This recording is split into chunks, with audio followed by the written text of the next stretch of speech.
I mean, I'm not going to tell you not to be a workaholic, but I just find that, balancing out life with sort of other things such as fitness, like Joe was saying, that can make like that can increase productivity anyway. So like even if you're spending an hour less on the work that you're doing, you may find that your output doubles anyways because of the fitness routine.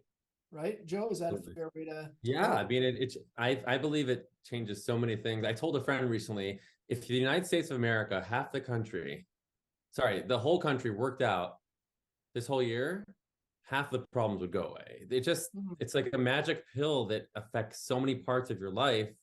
People have self-image issues, people have confidence issues, people have back pain. People get tired in the middle of the day, whatever it is, and other issues, gestational, cardiovascular, mental health.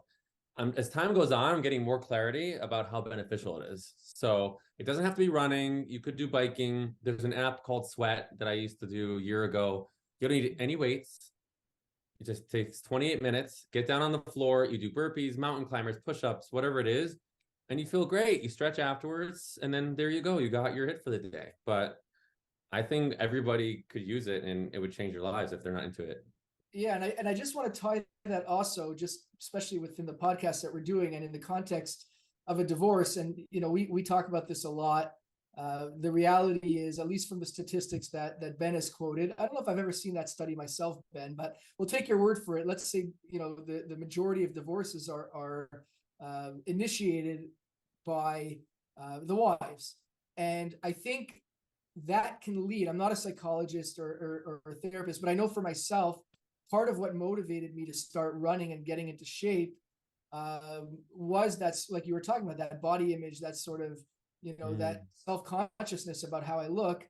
And I think for a lot of men, they may be doubting themselves when that happens. If somebody's wife leaves him, he starts to wonder, am I attractive? Am I the type of guy who could attract another woman?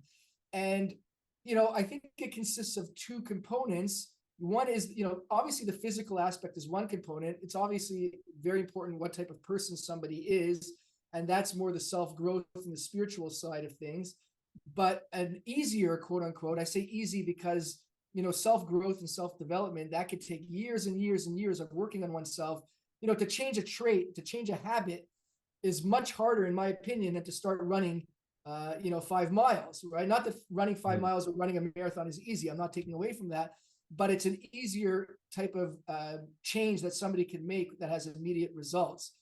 And the personal growth aspect maybe takes a little longer, but I think in the context of divorce, for men out there listening to this, it's again, not easy, but it really is just that mindset shift. And once you start, it can really make a huge difference in your life. So I think it's important to underscore that as well. But anyway, sorry, Joe, you're going to say something? No, I agree with you 100%.